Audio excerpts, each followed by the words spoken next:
Good morning. Carrying on in Second Chronicles.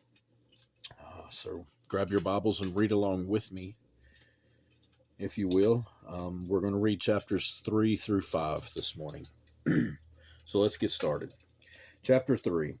Now Solomon began to build the house of the Lord at Jerusalem on Mount Moriah, where the Lord had appeared to his father David, at the place that David had prepared on the threshing floor of Ornan the Jebusite. And he began to build on the 2nd day of the 2nd month in the 4th year of his reign. This is the foundation which Solomon laid for building the house of God. The length was 60 cubits by cubits according to the former measure, and the width 20 cubits. And the vestibule that was in front of the sanctuary was 20 cubits long across the width of the house, and the height was 120. He overlaid the inside with pure gold. The larger room he paneled with cypress, which he overlaid with fine gold, and he carved palm trees and chainwork on it. And he decorated the house with precious stones for beauty, and the gold was gold from Parvaim. He also overlaid the house, the beams, and the doorposts, its walls and doors with gold, and he carved cherubim on the walls. And he made the most holy place. Its length was according to the width of the house, 20 cubits, and its width 20 cubits. He overlaid it with 600 talents of fine gold. The weight of the nails was 50 shekels of gold, and he overlaid the upper area with gold. In the most holy place he made 2 cherubim, fashioned by carving, and overlaid them with gold. The wings of the cherubim were 20 cubits in overall length. One wing of the one cherub was 5 cubits, touching the wall of the room, and the other wing was 5 cubits, touching the wing of the other cherub. One wing of the other cherub was 5 cubits, touching the wall of the room, and the other wing also 5 cubits, touching the wing of the other cherub.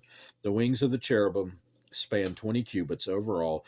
They stood on their feet, and they faced inward, and he made the veil of blue, purple, crimson, and fine linen, and wove cherubim into it. Also he made in front of the temple 2 pillars 35 cubits high, and the capital that was on the top of each of them was 5 cubits. He made wreaths of chainwork as in the inner sanctuary, and put them on the top of the pillars, and he made 100 pomegranates, and put them on the wreaths of chainwork. Then he set up the pillars before the temple, one on the right hand, the other on the left. He called the name of the one on the right hand Jachin, and the name of the one on the left Boaz. Chapter 4. Moreover, he made a bronze altar. 20 cubits was its length, 20 cubits its width, and 10 cubits its height. Then he made the sea of cast bronze, 10 cubits from one brim to the other. It was completely round. The height was 5 cubits, and a line of 30 cubits measured its circumference, and under it was the likeness of oxen encircling it all around, 10 to a cubit, all the way around the sea.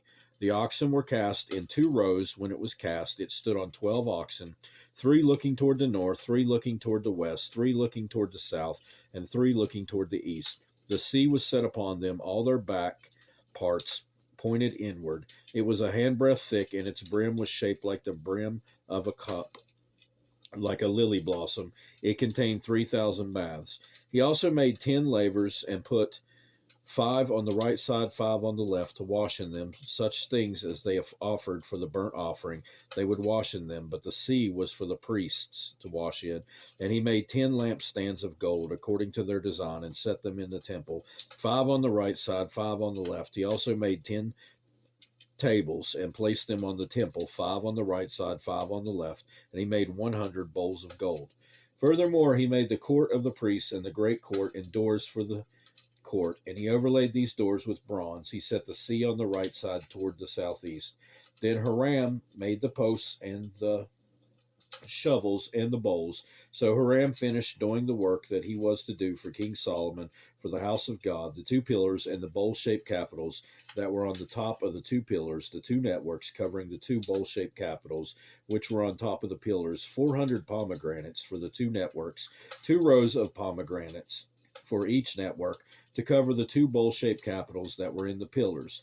He also made carts and lavers on the carts, on 1 sea, and 12 oxen under it, also the pots, the shovels, the forks, and all their articles. Hiram, his master craftsman, made of burnished bronze for King Solomon for the house of the Lord. In the plain of Jordan, the king had them cast in clay molds, because between Succoth and Zeradah, And Solomon had all these articles made in such great abundance that the weight of the bronze was not determined.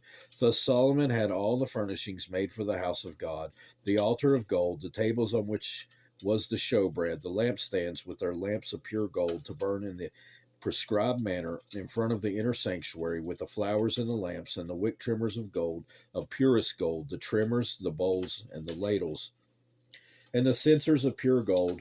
As for the entry of the sanctuary, its inner doors to the most holy place, and the doors of the main hall of the temple were gold. Chapter 5. So all the work that Solomon had done for the house of the Lord was finished, and Solomon brought in the things which his father David had dedicated, the silver, the gold, and all the furnishings, and he put them in the treasuries of the house of God.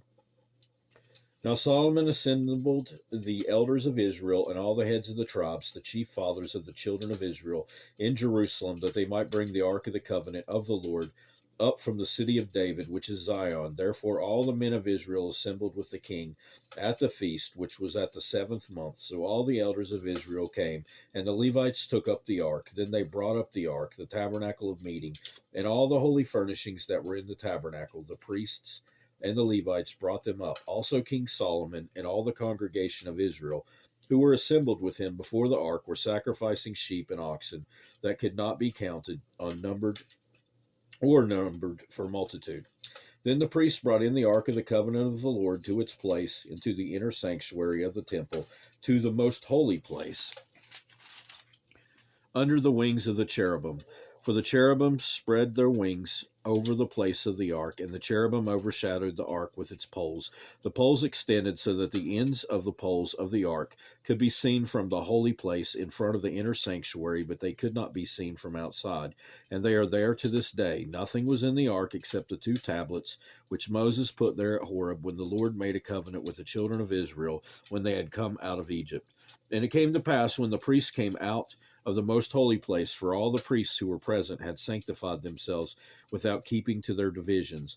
And the Levites, who were the singers, all those of Asaph and Heman and Jeduthun, with their sons and their brethren, stood at the east end of the altar, clothed in white linen, having cymbals, stringed instruments, and harps, and with them 120 priests, sounding the trumpet. Indeed, it came to pass, when the trumpeters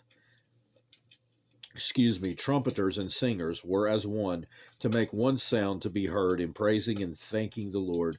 And when they lifted up their voice with the trumpets and the cymbals and instruments of music, and praised the Lord, saying, For he is good, for his mercy endures forever.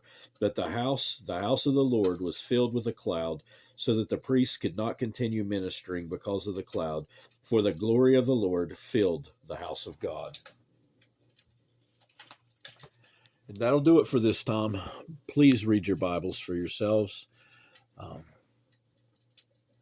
I hope you have a great rest of your day, and God willing, we'll be back soon to read more in 2 Chronicles. Goodbye.